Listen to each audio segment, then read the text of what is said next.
Assalamualaikum warahmatullahi wabarakatuh. Kuring di kelompok 5 bade ngapaparkeun hasil gawe kelompok kuring. Satu acana nepangkeun wasta abdi Erina. Wasta abdi Faja. Wasta abdi Farid. Wasta abdi Irfan. Salajengna abdi bade ngadugikeun biografi B.J. Habibie.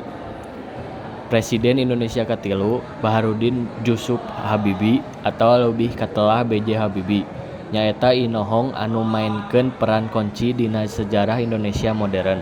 Anjeunna minangka Presiden Indonesia katilu ngajabat ti bulan Mei 1888 nepi ka Oktober 1889. Kahirupan awal sareng atikan B.J. Habibie dibabarkeun tanggal 25 Juni 1936 di Parepare, Sulawesi Selatan, kulawarga katurunan Gorontalo jeung Makassar.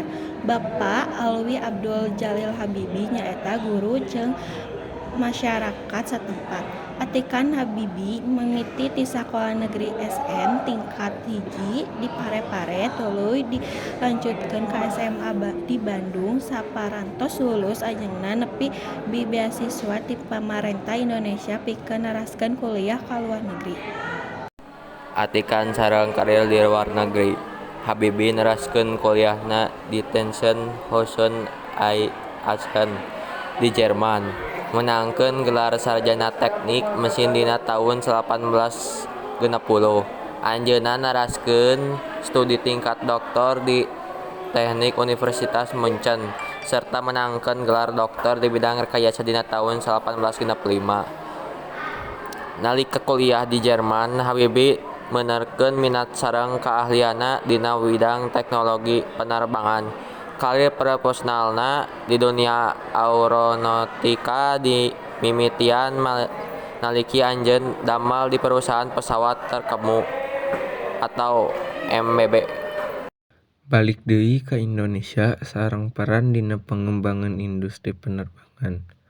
Tahun 1874, B.J. Habibie diundang ku Presiden Soeharto pikeun balik deui ka Indonesia sarta abus ka pamarentah.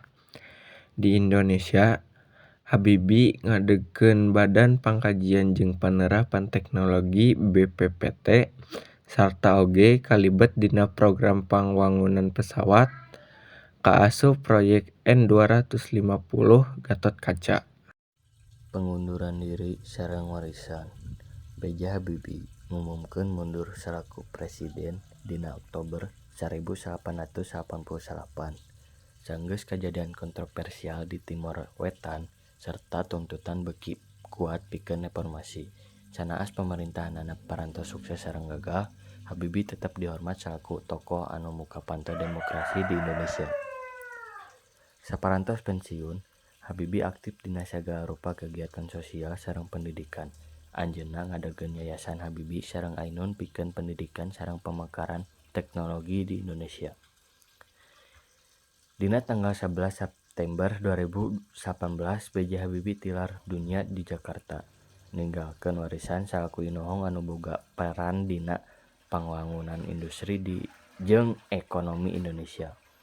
B.J. Habibie kalayan pisi dina widang teknologi jeung kontribusina pikeun dunya politik masih inget salaku salah sahiji inohong penting dina sejarah Indonesia modern.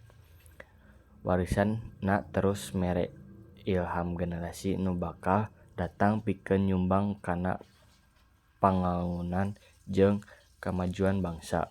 Perjalanan politik sareng posisi presiden. B.J. Habibie awut dina politik sanggeus diangkat jadi Menteri Negara Riset jeung Teknologi dina taun 1978.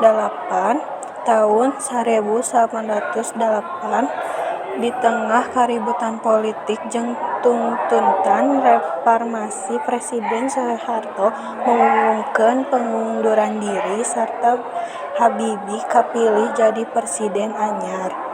Pamarentah Habibie nyaharikeun rupa-rupa tantangan diantarana tuntutan reformasi jeung krisis ekonomi anu melanda Asia waktu harita. Sanajan jalma pinanaan kawilang pondok Habibie ngalaksanakeun rupa-rupa reformasi jeung mukharahanana anu leuwih gede pikeun kabebasan ekspresi.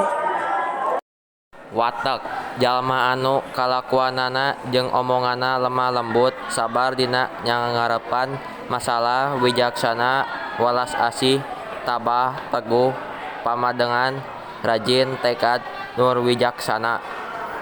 Itu nu kapihatur. Wassalamualaikum warahmatullahi wabarakatuh.